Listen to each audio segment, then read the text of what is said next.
Sa survey, 42% nga yung latest. Yun sa kanya.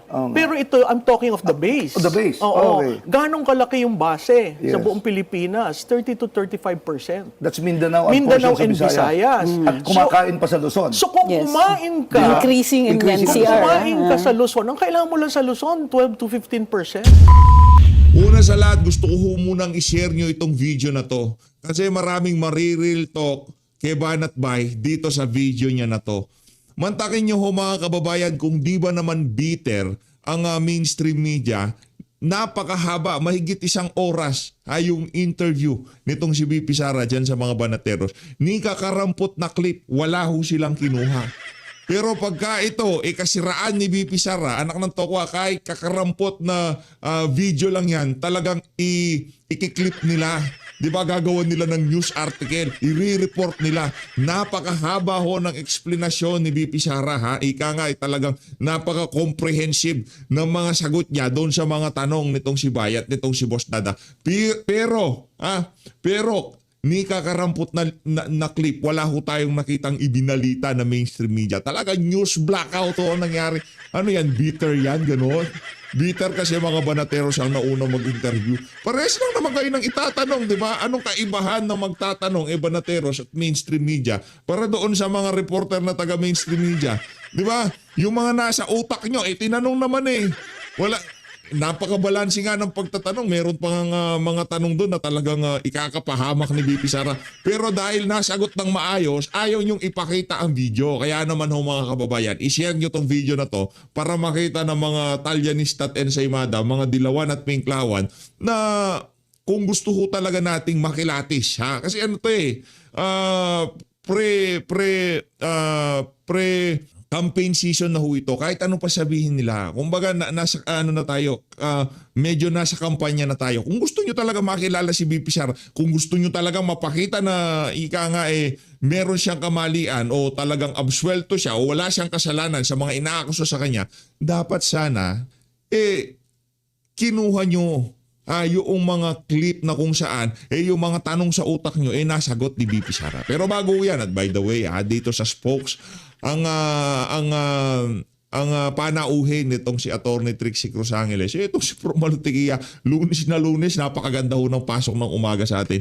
Isang like at isang subscribe, masaya na ho tayo dyan. At sa mga gusto sumali sa ating community, yung join button, nandyan lang ho sa baba. Matagal-tagal na ho tayo hindi nakakapag mega love shoutout. Medyo natambakan na ho tayo sa mga nagpapakulay. Anyway, isang like at isang subscribe, okay na ho sa atin yan ha. Intindihin nyo lang ho, i-share nyo ang ating video, mas masaya ho tayo dyan. Umpisahan ho natin ang ating talakayan dito sa Real Talk ni Bay. Kaugnay sa mga bitter, especially doon sa mga vlogger na bitter. Huwag kayong bitter. Ano ba yan? Pambihira kayo. Huwag kayong bitter.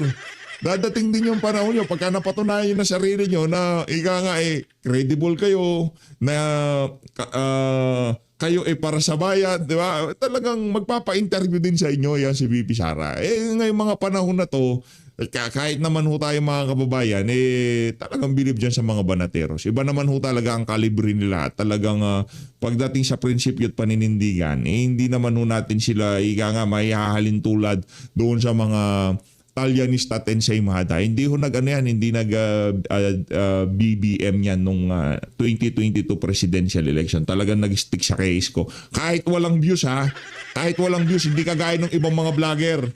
Di ba? Pagka daw na kay Marcos Jr. na ang views, lilipat na sila. Hindi ganon. Kahit na mapunta pa kay Marcos Jr. ang views, hindi ho tayo lilipat. Wala ho tayong pakialam dyan, no? Yan ang nakapagpahamak sa ating bayan nung nagdaang 2022 election. Hindi tayo lumipat dahil may views nun kay Marcos Jr. kahit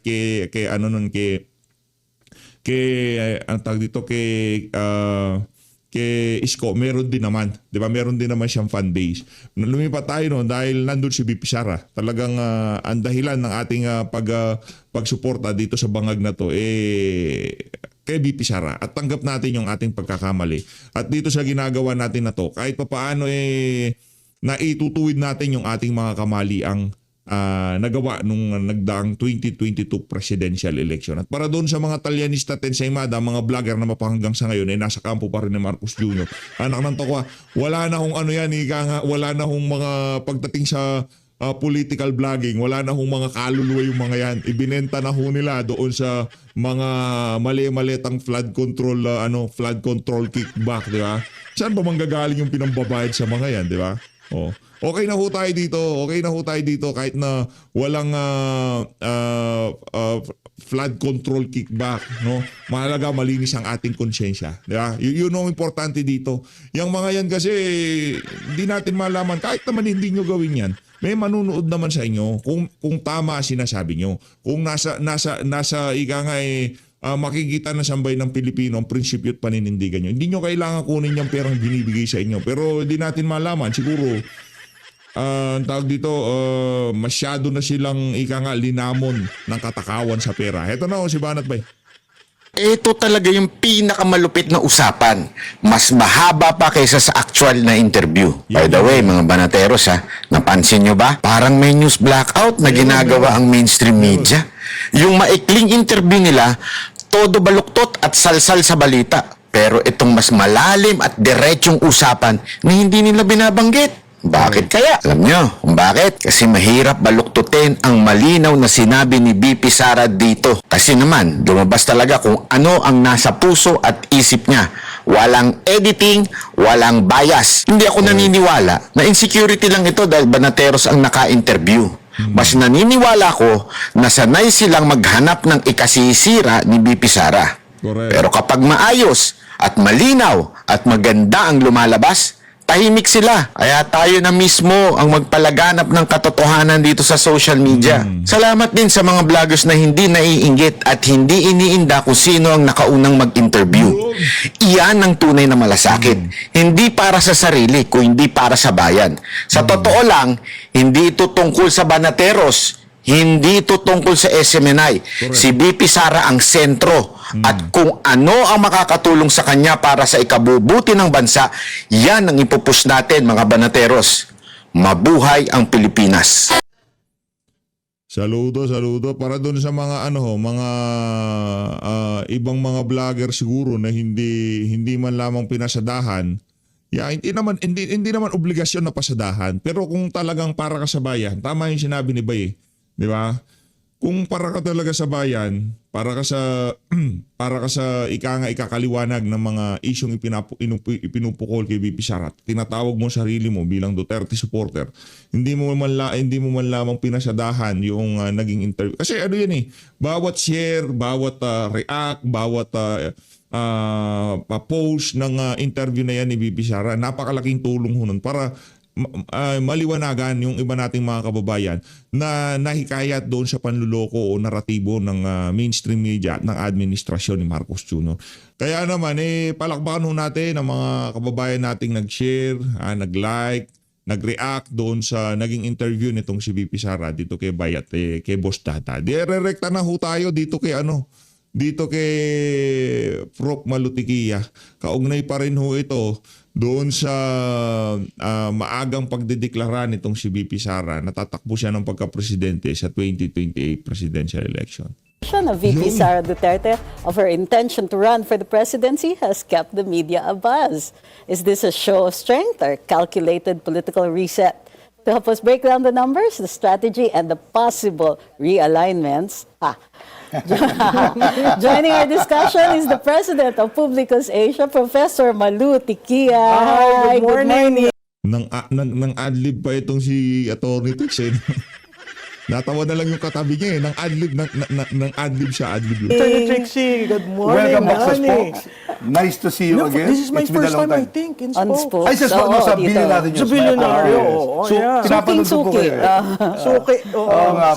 Salamat sa Thank you for invitation. being here. Thank you. So, Well, more than Facebook friends kasi every year hindi kami nagmimintis magbatian ng Merry Christmas, Happy New Year. During social. Ayan, oo nga. Tapos pinanonood ko si Nani, anong ginagawa nito? Farmer?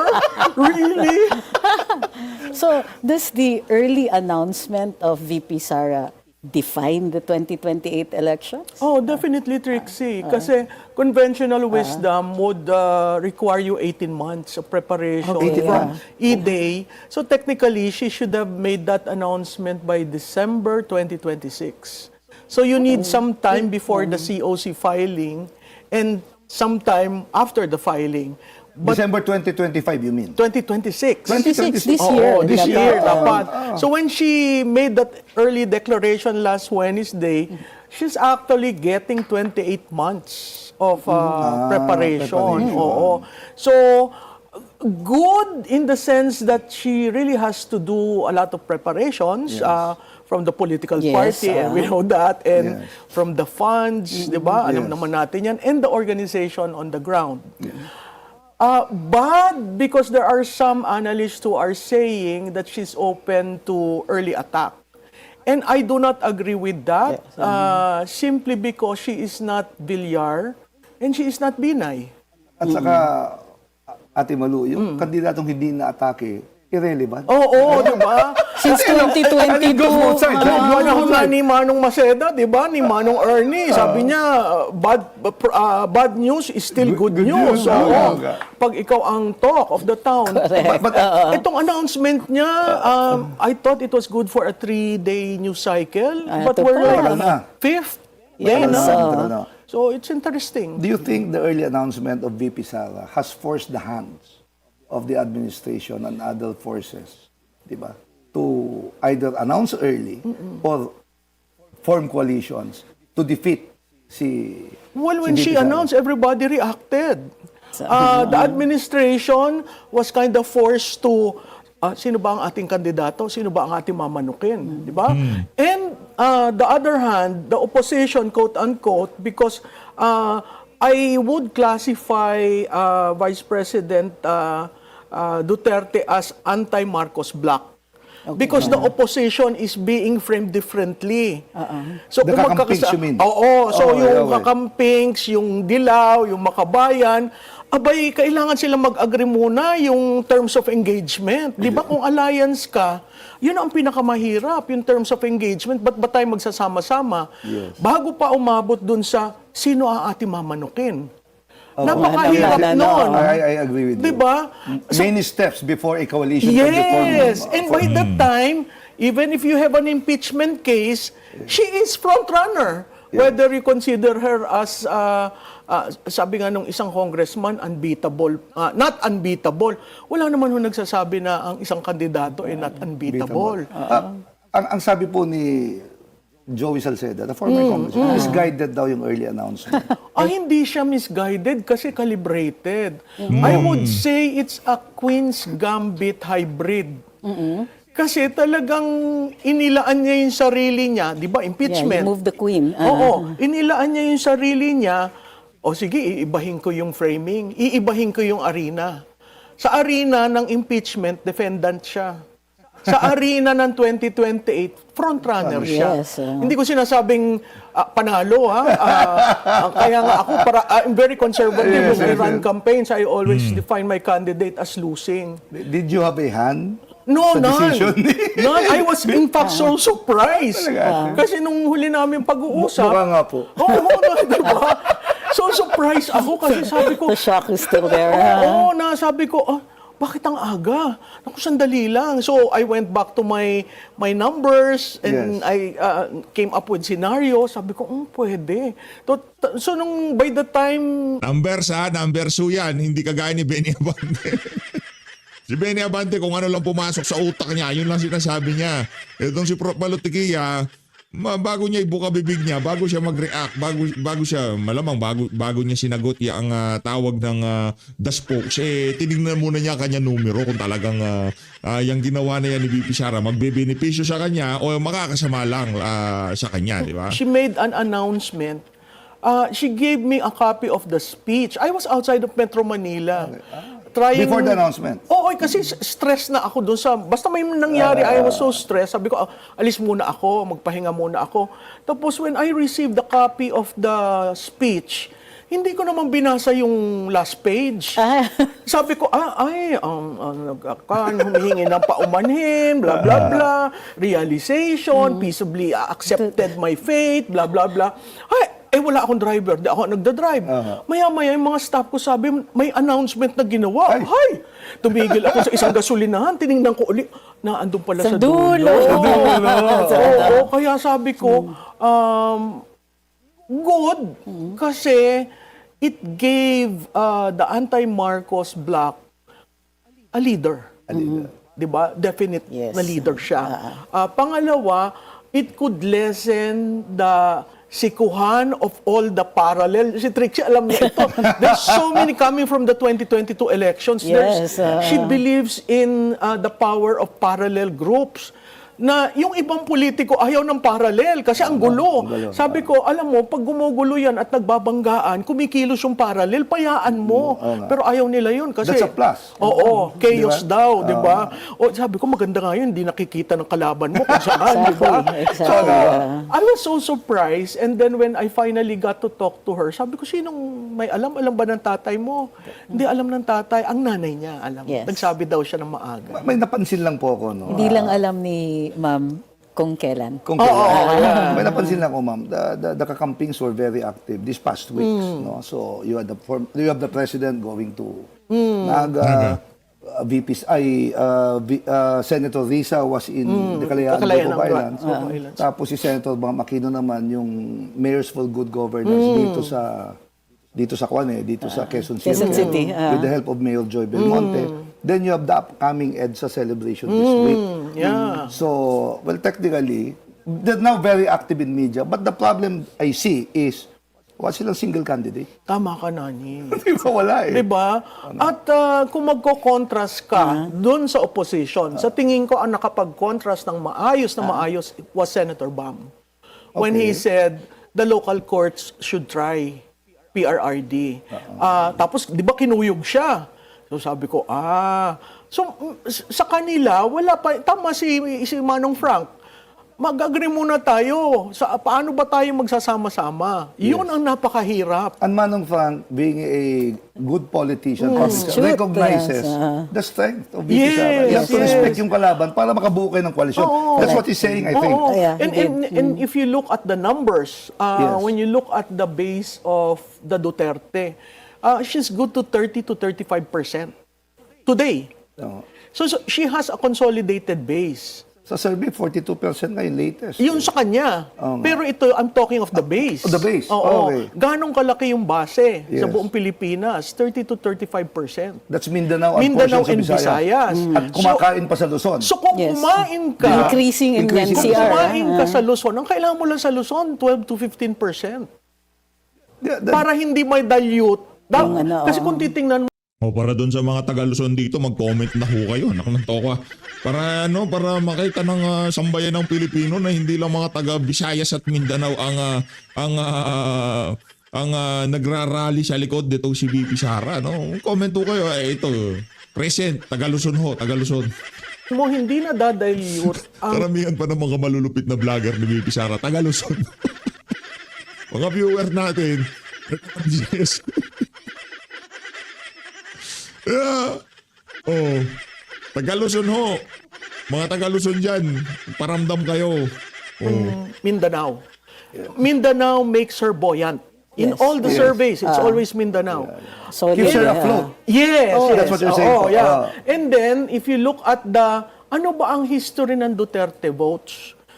2016, 2019, napasok siya sa national realm, si Inday Sara, leading us late na iba sa tatay niya. I mean, it's really out of the playbook na nakagawian natin sa politika. And then 2022, she ran with a Marcos, diba? And then 2025, she used her capital for Duterte 10 and certain local candidates. So that's 4 election cycles. How can you compare that with Villar and Binay? Ate, question lang to. Ito walang bayad itong tanong na to. But you will have to come up with an answer. What is the Duterte brand? And if you were to brand, di ba, the kakampings alone, and the president puts up his candidate, how would you brand the kakampings and the versus the Duterte brand? Alam mo, Nani, ang problema ko. Walang bayad nga. Magbe-benefit yung mga kakampings. Ang problema ko sa kakampings, tumayo sila sa usapin ng korupsyon. Tapos ngayon, ayaw mong banatan, 1.5 trillion to 1.9 trillion nawawala, ayaw mong magsalita. Ako, ine-echo ko yung sinabi ni May Paner kahapon. Yes. Na, bakit Sabi ni May, titindig ako sa EDSA? 40 years after that I'm not allowed to say correct, to to call for question, the resignation. Yes. Hindi yun EDSA. Yun ang problema ko sa Dilaw at sa Pink kasi isa lang naman yung permutation, di ba? Tama. Sa Makabayan, yun din ang tanong ko. Ikaw, close ka sa peace process. Alam mo na ang Marcos, issue yan sa kanila. Yes. Ngayon, ayaw niyong sabihin, ay, Ano nangyayari? pasensyahan tayo. Kasi kami, ang anti-Marcos bloc, we will call it as it is. Where is the 1.5 to 1.9 trillion that you pocketed? Yan. What happened? Babalik ulit tayo dun sa flood control projects. They Kasi yun ang cannot ignore ina-avoid. it. Yes. These are And that is a campaign issue, ha? yes, and these are major issues for that matter. But Yes. They who can't among do the- like BBM does na I won't dignify that question. They can't keep avoiding it, and that's what they've been doing. And you know, Trixie, the worst part, in the election, itong paghahanda natin, dadaan pa tayo ng ilang bagyo eh. Merong Sure. proof na, ghost project, ay substandard. Hindi ba yun anti-incumbency? Hindi, at saka napaka-extreme yung reaction na walang flood control projects. Kasi hindi naman titigil yung bahay. With diba? climate change, it will become worse. Yes, Okay. become Correct, worse. Now, who among do you think yung posibleng makalaban ni VP Sara ang single biggest threat sa kanya? Senator Tulfo, Senator Ontiveros, John Vic Remulla, Hindi ko nakikita Bam yung Aquino. numero nila eh. When I say numero, yung core. Core. Okay. Wala pa silang core. Si John Vic, probably Cavite, but after, si Revilla, si Kiko Barsaga, basta ang Cavite, ano ka correct, naman, di ba sa correct. local, di mo yung gagawin. Okay. They're Si desperate na at this Hontiveros, point, probably Western Visayas, and she's claiming it, speaking Yes. Ilonggo. Tulfo, Yung Rapid Tulfo in Action, yung YouTube channel. Yun daw ho yun eh. Kaya naman, 32 million subscriber, boboto sa kanya, panalo na siya. Ang ala ko siguro nila ganun gumagana ang eleksyon. Kung sino man yung political yung strategist, analyst nitong si kung ako dito kay Rapid Tulfo, sisipain ko yun. 32 million, 30 million ang subscriber ni Tulfo sa mga social media accounts niya. Pagka bumoto yun, panalo na siya. Karamihan ng mga subscriber na yon, sa maniwala ko kahit hindi. Para sa akin nasa Visayas at Mindanao. Marami ko talagang panya ang si Rapid Tulfo dyan sa Davao, dyan sa Di ba? Marami. Kasi yan eh, yung target market talaga ng viewer niya, yung mga kababayan nating kahit na paano yung mga nag-iikaw sa buhay. Yun talaga ang viewership niya. At yung mga yon, especially yung mga nasa Visayas, Mindanao, hindi naman nila boboto yan si Tulfo. Hindi naman ibig sabihin nakasubscribe sila sa kanya. Automatic na yun. Mawiwin na nitong si Tulfo yung kanyang yung boto ng mga individual na nakasubscribe sa kanya. Mali naman ho yung na yun, yung ginawang pag-aanalisa nung kung sino man yung political strategist, yung abogado na yun, na nagsabi na pagka binoto ng mga subscriber nitong si Tulfo, binoto siya sa susunod na eleksyon, sigurado na siyang panalo. Malabo mangyari. Tutok sa buwan. hindi ko rin nakikita may balwarte. Quezon City probably, but But not very tested. Popular. But popularity Wait, yeah. doesn't transcend to Translate. base. To actual votes. oo. for that matter. Oo, kaya ito, kahit na balibalik ta rin yung si Inday Sara, abay may 30 yan to 35%. Kayo ba may ganon? Si Ma'am Lenny yung pinakamalapit eh. At 23% ata, That's right. if I'm not mistaken po. So that's a difference of about 10-12 million votes. If elections were held today. Yes, right, Diba? right. Matagal pa naman, so At very saka possible na makahabol. Ang mga, what do you call this, ang Bicolano, Solid lang. Solid close parate. yan. Talaga, from Rocco, lahat yan. Ganyan Regardless talaga. of party, Oo. Bicolano. Totoo, Pero totoo. ako ang kuwang ko lang kay si Mayor Robredo. Alam naman niya ang Robredo brand nang galing sa anti-Marcos. Yes. Kaya ako na siya shock. Seriously, matutuwa ka? Ginawang pink ang medyas? But do you think it will erode? Do you Parang think hello, suot ka naman ng t-shirt. Ng cup na pink. Huwag mo ituro yung medyas. Insulto yun sa kanya. Tinatapak-tapakan yun eh. Robredo eh. Parang pink socks, ganun. Parang ganun yung dating pink socks. Sec Jess is a good Oo, friend, si a dear Jessie. friend. Yeah. Chinelas, Real-time ano makaibigan pala, ako. no? Huh? Chinelas That I did not diplomacy see. siya eh. Oh, yeah. Kaya sabi ko, ituturo mo. It was one Sunday when I saw, oh my God, this is a bad optics. You don't point to your Do you think that will medyas. erode her base? It's a huge conflict You know, eh. Trixie, she ran on a moralist campaign eh. Exactly. Diba? Introduce religion, introduce what is right, what is wrong. And now you are with the, Yeah. diba? Parang, hello, parang nananaginip ba ako? Si Kwan ba ito? Si Robredo ba ito? And then, given 500 million for the Robredo Coliseum, nabasa ko na which is yun. bigger than what he gave in Cebu for the typhoon for- victims. So, the optics are bad.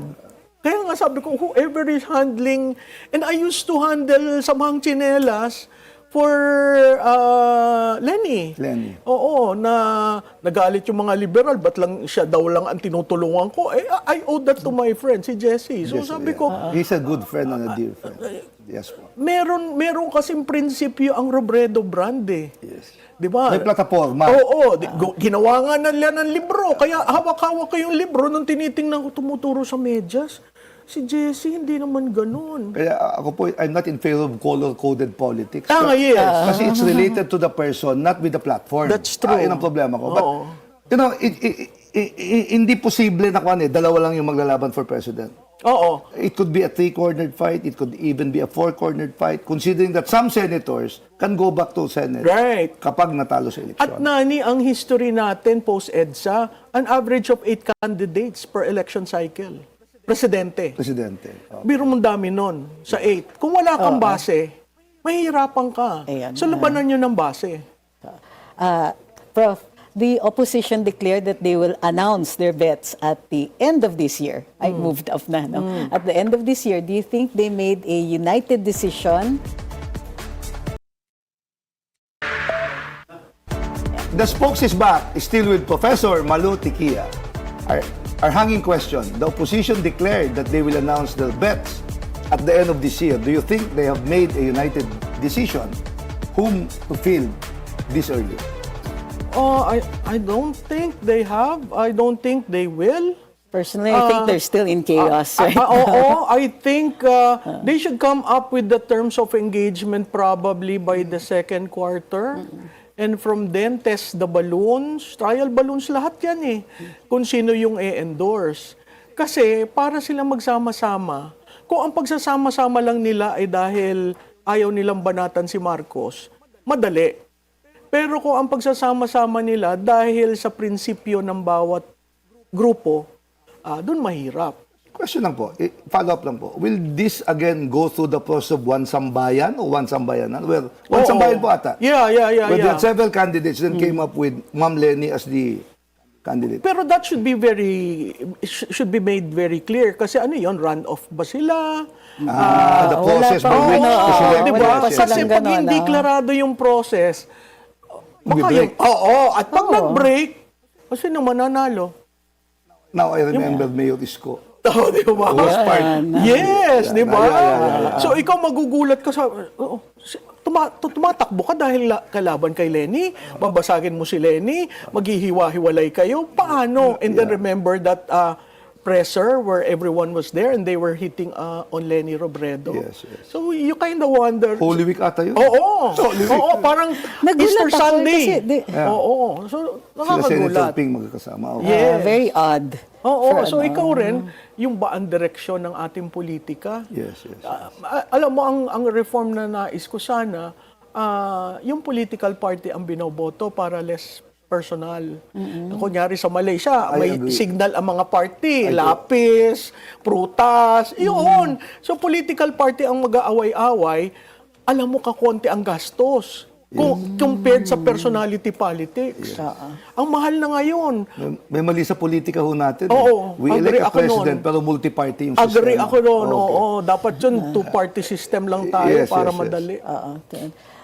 Just to Sang-ayon ho tayo dyan sa two-party system na yan. Para yung ika nga yung kung anong tayo ng partido sa mga certain issue na pinag-uusapan sa bansa, yun lang papakinggan, hindi yung tao. Diba? Yung tao mga representante lamang ng partido.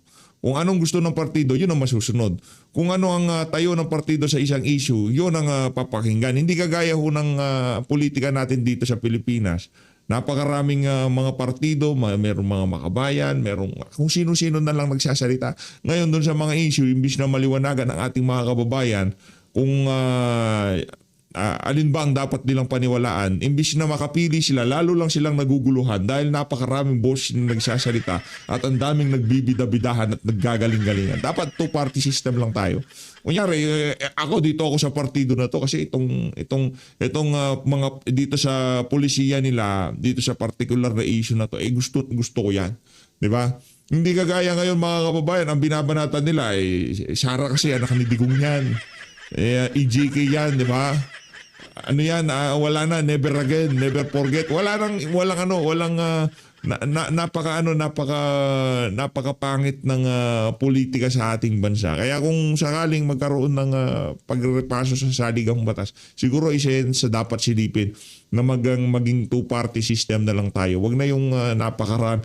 Ngayon, bago ka din mapasok sa partido, dapat talagang magkaroon ng betting bago ka makaakyat doon sa pinakataas at ikaw ang bitbitin ng partido bilang maging susunod na presidente nila. Di ba?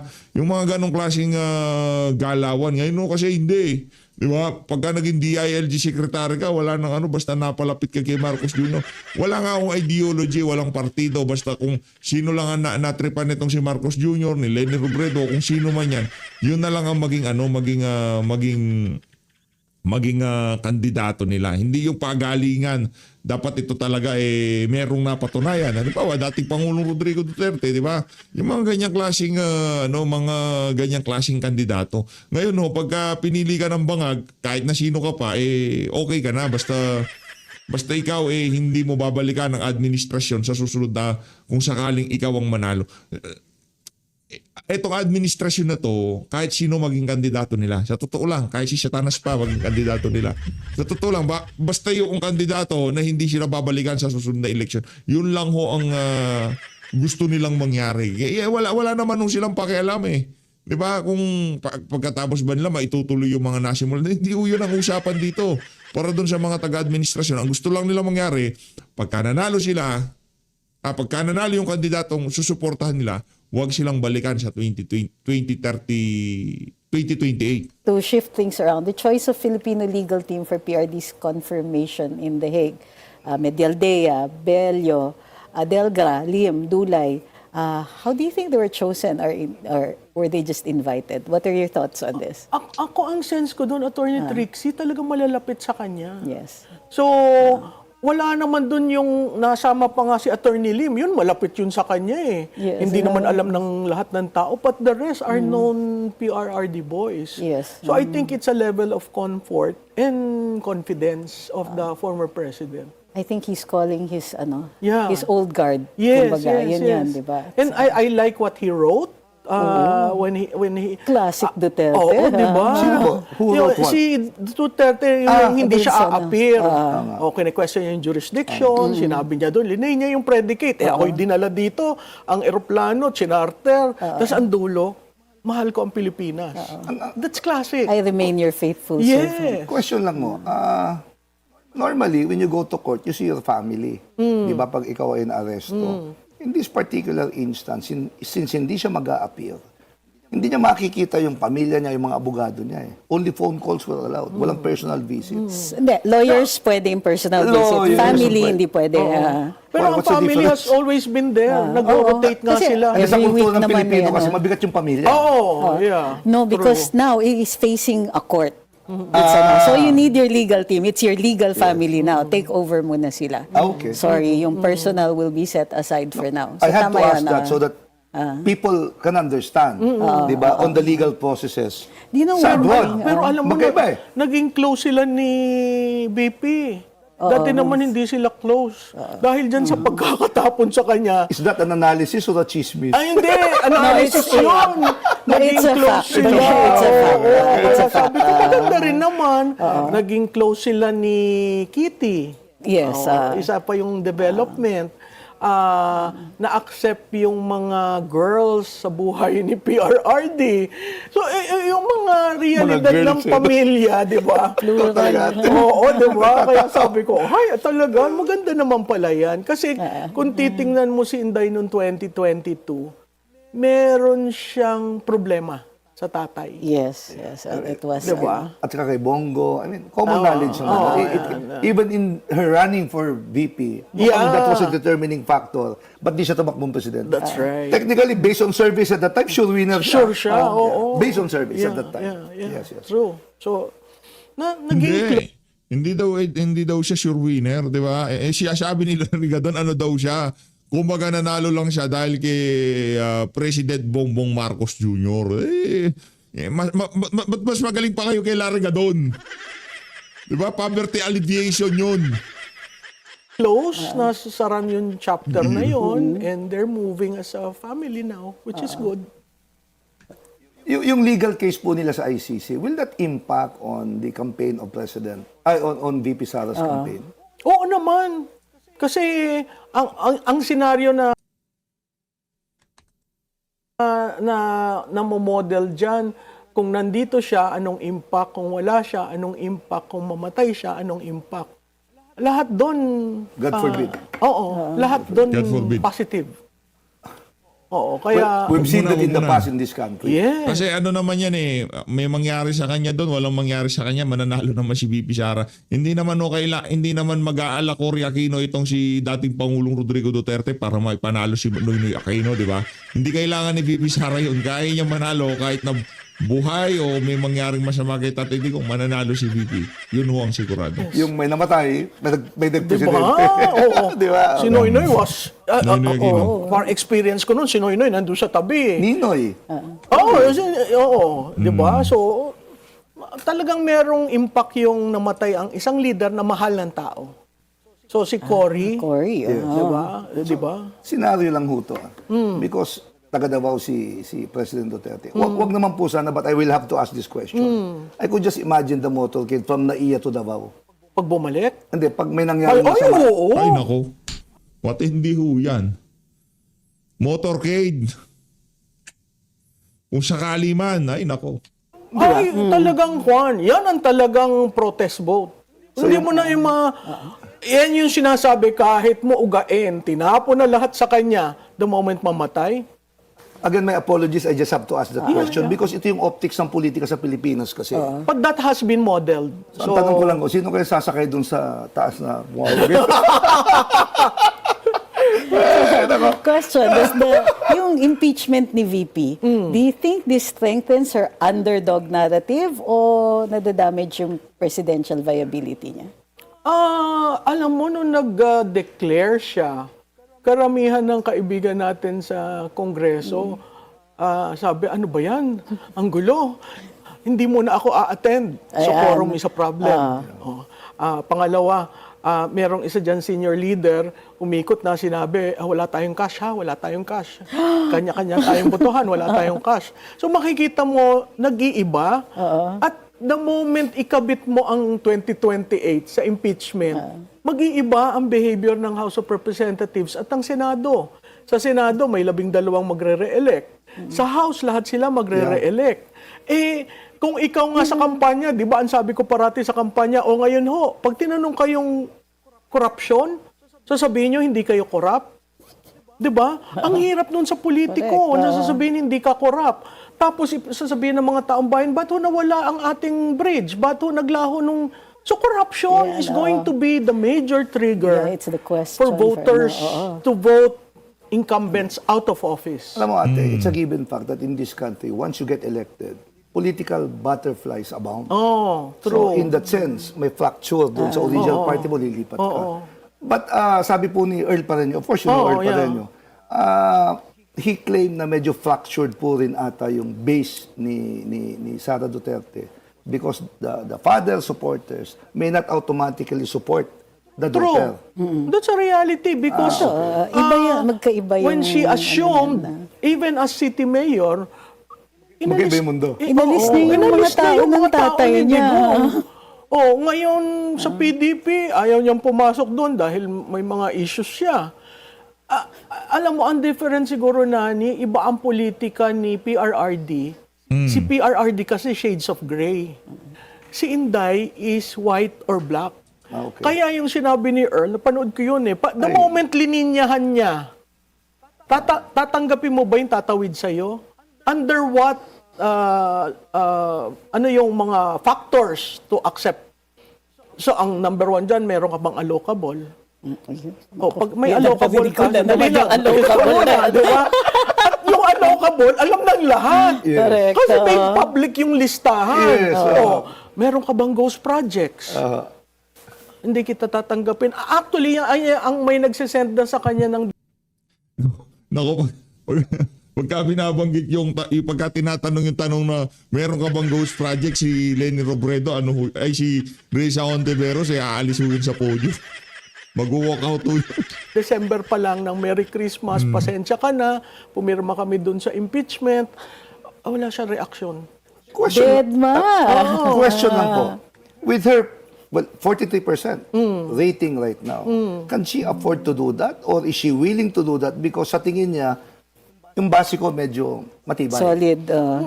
I think she is willing to do the hard decisions because she has been standing alone from 2023 when the whole thing started.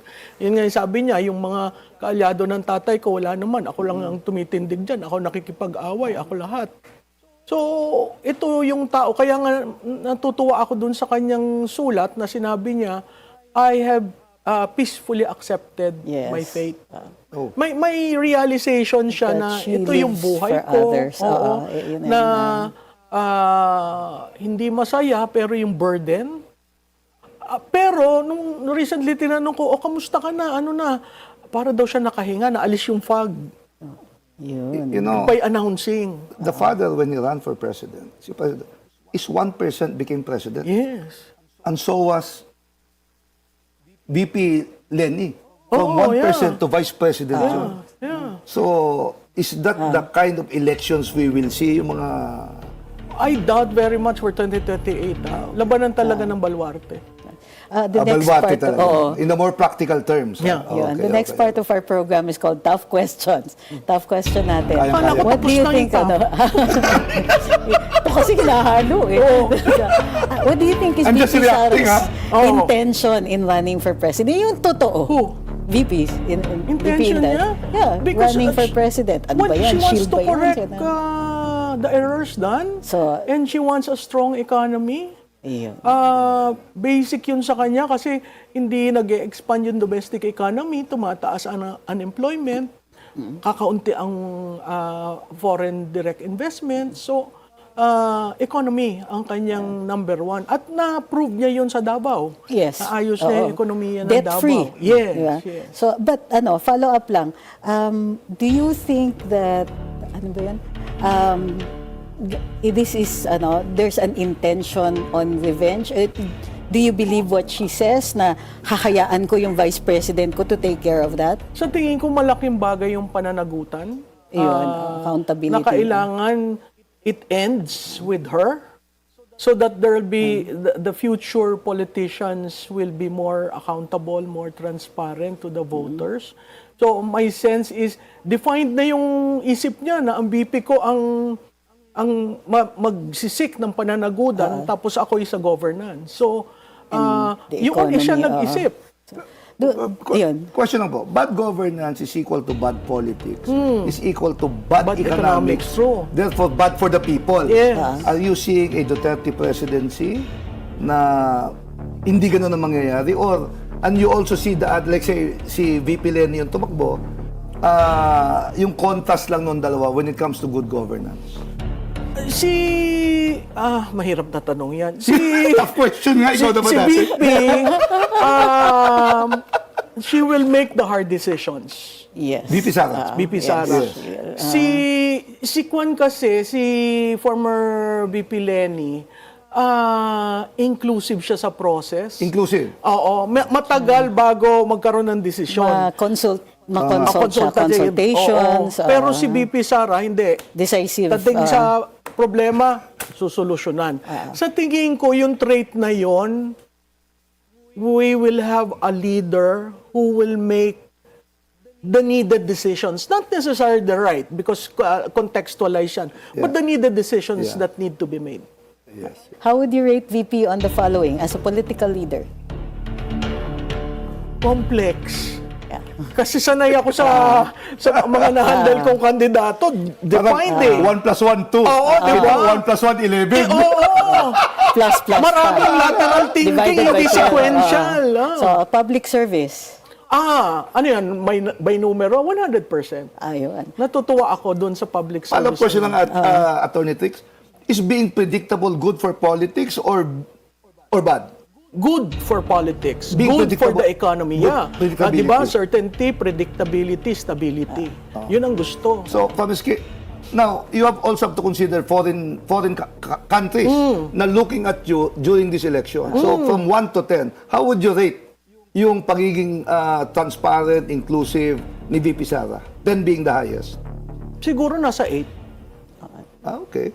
That's good Fiscal enough. responsibility as steward of the resources. Ay, pag nakita mo yung ginawa sa Davao Davao, City, di oo. 10 yun. Plus, Pero mong plus, bayaran plus, ng utang. Sabi ko, ba't naman binayaran ng utang? Kasi gusto daw niya yung susunod. Clear Clean and slate, can dream, di ba? So, on a scale of 1 to 10, 12.